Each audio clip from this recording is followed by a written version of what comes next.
Je reçois, on peut tout mettre dessus, CD, clé USB, n'importe quoi. Des bandes, des vinyles, des MD, des AT, tout ça. Je les numérise, je les mets dans l'ordinateur. Là, il y a un petit traitement à faire.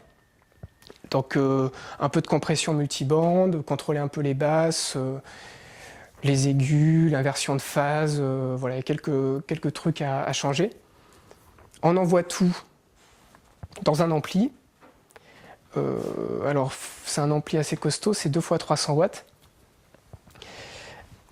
Qu'on envoie après dans ces petites enceintes là. Et ça fait vibrer le diamant, qui est à peu près 10 à 100 fois plus gros qu'un diamant de lecture.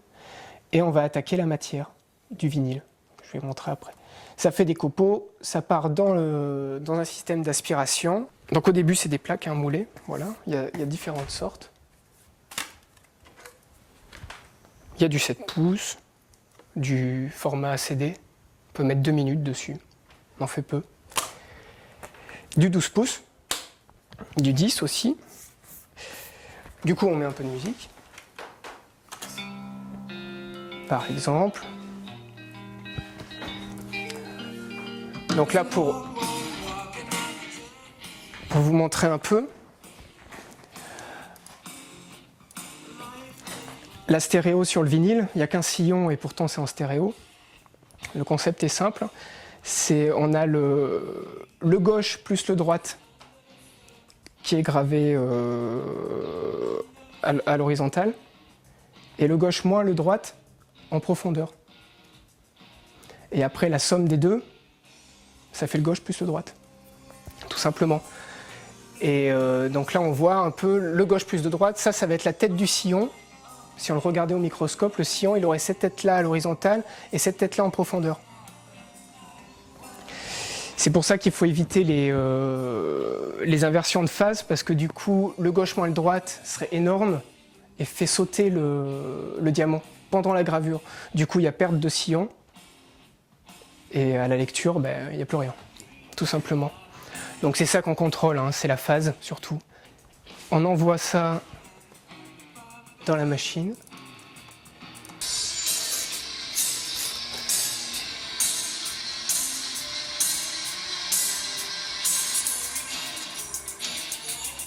On regarde s'il est vraiment collé entièrement sur la plaque.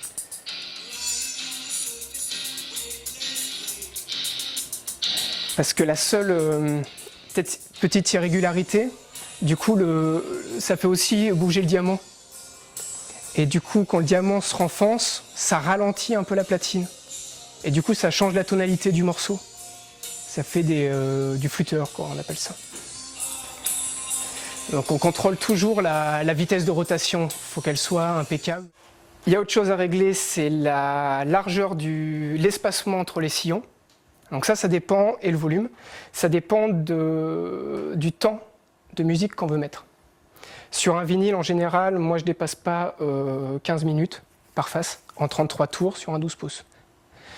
On peut aller plus loin, mais ça veut dire qu'on baisse beaucoup le vinyle parce qu'on rapproche de plus en plus les sillons.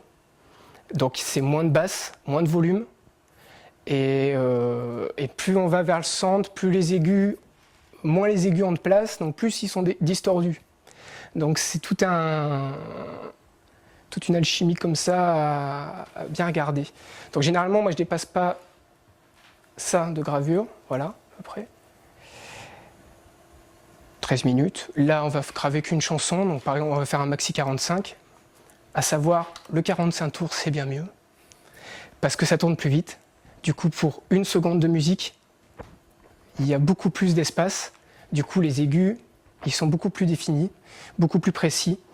Et du coup, la bande de fréquence est un petit peu plus agréable.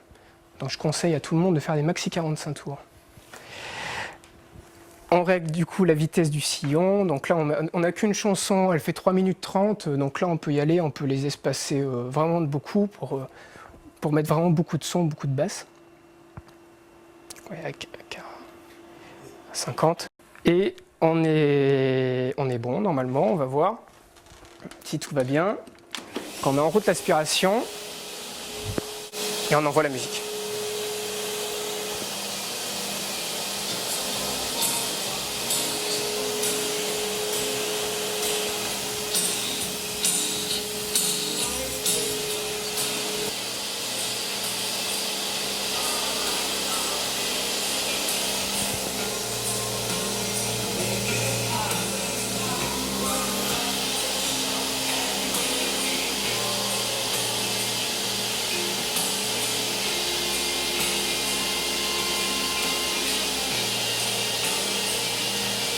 La musique est finie, on fait la petite boucle de fin, le sillon.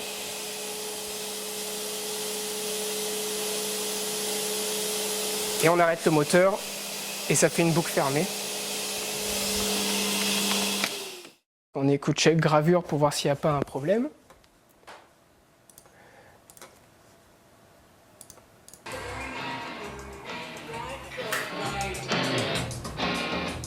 Voilà. Et par exemple quand... Voilà. Entendu, c'est quand j'ai récupéré le copeau. Donc là, ça normalement, je le vire évidemment. Et puis voilà. Donc on a le sillon. C'est à peu près la profondeur d'un vinyle du commerce. C'est la même matière, c'est la même durée de vie. On peut scratcher.